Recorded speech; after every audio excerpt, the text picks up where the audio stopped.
कि भारतीय जनता पार्टी में फूट पड़ गई है, भारतीय जनता पार्टी में दरार पड़ गई है और दो राज्यों के मुख्यमंत्री जिस तरह गुपचुप तरीके से बदले गए, वो ये दिखाता है कि भाजपा में सब कुछ ठीक नहीं है।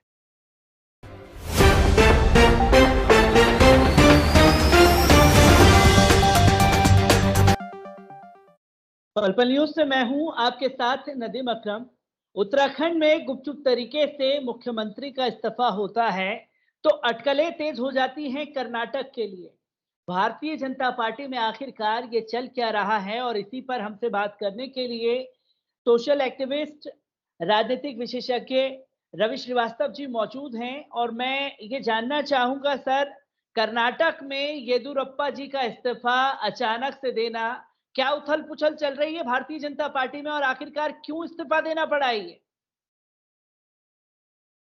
नदीम, अगर आपको याद हो तो हम और आप 3 जुलाई को इसी पल पल न्यूज पर मिले थे और उस वक्त हम लोग जो ताजपोशी वहां पे पुष्कर जी की हुई थी उत्तराखंड में, उसका जिक्र कर रहे थे और ये एनालाइज कर रहे थे कि किस तरह से तीरथ सिंह रावत को मुख्यमंत्री पद से हटाया गया। अब देखिए, उसी वक्त मैंने ये आपसे एक भविष्यवाणी की थी कि अगला नंबर इसके बाद योगी और उसके बाद येदुरप्पा का हो, मगर उसके पहले ही आपने आज देख लिया कि येदुरप्पा का इस्तीफा कर्नाटक के मुख्यमंत्री पद से हो चुका है और अब उनके सक्सेसर की तलाश जारी है। तो मेरा ये कहना है कि हम मीडिया को अगर एनालाइज करते हैं तो हम ये देखते हैं कि अगर ऐसा ही कुछ कांग्रेस पार्टी के साथ हुआ होता या और किसी पार्टी के साथ हुआ होता तो अब तक चैनल कितना शोर कर रहे होते इस बात पर और कितनी सुर्खियां बांटी जा रही होती कि फला पार्टी टूट के कगार पर, फला पार्टी में फूट पड़ी, फला पार्टी में ऐसा हो गया। और आज आप देख रहे हैं कि बड़े इत्मीनान से पहले उत्तराखंड में सत्ता परिवर्तन हुआ और अब कर्नाटक में सत्ता परिवर्तन होने जा रहा है, मगर कोई चैनल आपको ये कहता हुआ नहीं मिलेगा कि भारतीय जनता पार्टी में फूट पड़ गई है, भारतीय जनता पार्टी में दरार पड़ गई है और दो राज्यों के मुख्यमंत्री जिस तरह गुपचुप तरीके से बदले गए, वो ये दिखाता है कि भाजपा में सब कुछ ठीक नहीं है। और ये निश्चित है कि इन राज्यों के अंदर जो सरकारें हैं वो अब डावाडोल स्थिति में है।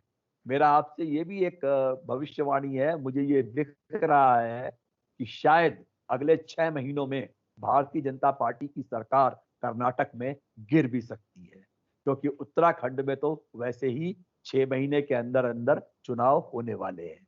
तो मेरा ये कहना है कि इतनी बड़ी पार्टी के अंदर जो इतना कुछ घटनाक्रम हो रहा है, पर उसको भी मीडिया बिल्कुल भी मतलब एक सामान्य तरीके से ले रहा है कि जैसे ना काम करने वाले मुख्यमंत्रियों को बदला जा रहा हो।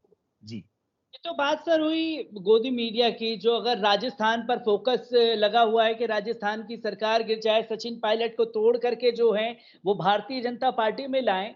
पर क्या कारण रहा है? क्योंकि बीते कुछ दिनों से येदुरप्पा जो है लगातार जो है मोदी जी से भी संपर्क करने की कोशिश कर रहे थे, कभी अमित शाह जी से संपर्क करने की कोशिश कर रहे थे, तो कभी जेपी नड्डा से भी मुलाकात की तस्वीरें जो हैं साझा की जा रही थी। आखिरकार कारण क्या रहा है, और क्या नाकामयाबी ऐसी कर्नाटक में भारतीय जनता पार्टी के हाथ लगी है जिसके वजह से ये फैसला लेना पड़ा येदुरप्पा को? क्या मोदी जी की जो खामियाजी हैं, गलतियां हैं, उसका खामियाजा जो है खासतौर पर येदुरप्पा को भुगतना पड़ा है? नदीम, भाजपा के अंदर आज सिर्फ नरेंद्र मोदी, अमित शाह, इन दो लोगों का ही वर्चस्व है और ये जिसको भी चाहते हैं, क्योंकि जेपी नड्डा को सिर्फ मैं एक मामूली सी कठपुतली समझता हूँ, क्योंकि आपने ये देखा कि जब तीरथ सिंह रावत को निकाला गया उत्तराखंड से, तो उसके पहले वो नैनीताल में कुछ अपने एमएलए की मीटिंग कर रहे थे, उन्हें दिल्ली बुलाया गया, दिल्ली बुला के उन्हें वहां पे 2-3 दिन रुकने के लिए कहा गया। इस बीच में उनकी नरेंद्र मोदी, अमित शाह और जेपी नड्डा के साथ मीटिंगें हुई और लौटकर उन्होंने अपने इस्तीफे का ऐलान कर दिया। बिल्कुल यही कुछ येदियुरप्पा के साथ हुआ। वो भी दिल्ली बुलाए गए थे और वहां पर ही उन्हें ये अल्टीमेटम दे दिया गया था कि आपके पास 1 हफ्ते का वक्त है और आप अपना इस्तीफा सौंप दें। बिल्कुल ठीक कहा आपने। कर्नाटक की सरकार पिछले 2 सालों से पूरी तरह से भ्रष्टाचार में लिप्त रही है। और ये सरकार भी कैसे बनी है कि सरकार तो वास्तव में आपको याद होगा कि जिस तरह से जनता दल सेक्युलर और कांग्रेस का गठबंधन यहाँ पर सरकार चला रहा था और किस तरह से एमएलए जो यहाँ से मुंबई ले जाए गए और बहुत जगहों पे हवाई जहाज से भेजे गए, वो खरीदे गए, उसके बाद उपचुनाव हुए, उपचुनाव के अंदर वो एमएलए जीत के आए और एक सरकार जोड़ तोड़ की सरकार मैं इसे कहूंगा बनाने की कोशिश यहाँ पर की गई। और वो सरकार ही डावाडोल क्योंकि जो उनके एस्पिरेशंस भी काफी हाई हैं और यही वजह है कि आज यहाँ पर भाजपा के अंदर पूरी तरह से फूट पड़ी हुई है।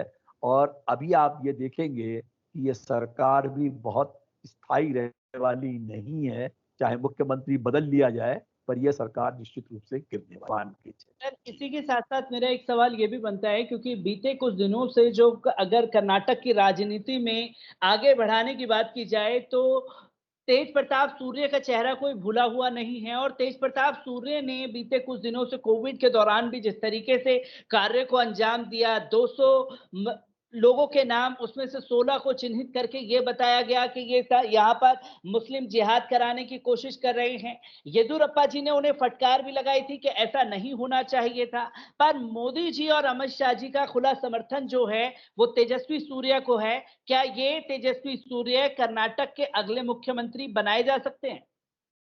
क्योंकि नफरत को बढ़ावा देने में भारतीय जनता पार्टी माहिर है। मैं समझता हूँ जो आप कहना चाह रहे हैं। मैं तेजस्वी सूर्या को मैंने काफ़ी नज़दीकी से उनके जो कार्यकलाप है उसको स्टडी किया हुआ है और मैंने देखा है कि उन्होंने किस तरह से अरब वुमेन के खिलाफ एक बहुत ही बदतमीज़ी का ट्वीट लिखा था और इस तरह से वो नफ़रत फैलाने का काम यहाँ के साउथ बैंगलोर के अंदर जहाँ से वो एमपी हैं उसमें करने का काम करते रहे हैं। आपने देखा होगा कि पिछले दिनों किस तरह से कोविड सेंटर पे एक तरह से उन्होंने रेड की जा करके और वहां पर 16 जो माइनॉरिटी कम्युनिटी के लोग थे उनको चिन्हित करके काम से निकाला गया। उनकी एक संप्रदाय एक विशेष की तरफ उनकी जो घृणा है और नफरत है वो बार बार उनके ट्वीट्स में के और व्यवहार में दिखाई देती रही है। मैं नहीं समझता कि इस तरह के व्यक्ति को कर्नाटक का मुख्यमंत्री बना करके भाजपा अपने पांव पे कुल्हाड़ी मारने का काम करेगी। और उसके अलावा मैं समझता हूँ कुछ दूसरे लोग जैसे बीएल संतोष हैं या निरानी हैं या और अन्य उम्मीदवार जो हैं वो शायद उनका प्रयोग किया जाएगा। मुझे तेजस्वी सूर्या के मुख्यमंत्री बनने का कोई आसार नहीं दिखाई देता है। मैं एक आखिरी सवाल सर आपसे लेना चाहूंगा। उत्तराखंड में जिस तरीके से गिरी हुई भारतीय जनता पार्टी की सरकार गिरी, कर्नाटक में जिस तरीके से सरकार गिरी है, इसका असर 2022 के चुनावों पर पड़ेगा भारतीय जनता पार्टी पर? निश्चित रूप से आप ये देखिए कि एक ही नहीं, उत्तराखंड के अंदर भी एमएलए खरीद करके ही सरकार बनाई गई। चाहे उत्तराखंड हो, चाहे गोवा हो, चाहे अरुणाचल हो, चाहे मणिपुर हो, चाहे कर्नाटक हो, चाहे त्रिपुरा उत्तर नॉर्थ ईस्ट के मेघालय हो। इस तरह के राज्यों में भाजपा ने ये इनमें अन्य पार्टियों के बहुमत थे, इसके बावजूद भाजपा ने खरीद फरोख्त करके एमएलए तोड़ करके अपनी सरकारें बनाई थी। और इस तरह की बनी हुई सरकारों का कोई भविष्य नहीं होता, क्योंकि जो एमएलए दूसरी पार्टी के आते हैं वो दूसरी पार्टी का कल्चर अपने साथ में लेकर के आते हैं। तो ये आपका बिल्कुल कहना ठीक है। 2022 में उत्तराखंड का निश्चित रूप से भाजपा का वहां पे सफाया होने वाला है और इसके आसार अभी से दिखने शुरू हो गए हैं। चाहे वो कुंभ मेला हो, चाहे वो कांवड़ यात्रा हो, चाहे वो चार धाम यात्रा हो, चाहे सुप्रीम कोर्ट की पड़ती हुई फटकार हो, चाहे कुंभ मेले में किए हुए फर्जी 1 लाख लोगों के एक ही मोबाइल नंबर पे किए हुए टेस्ट हो, ये सारी चीजें राज्य की जनता देख रही है।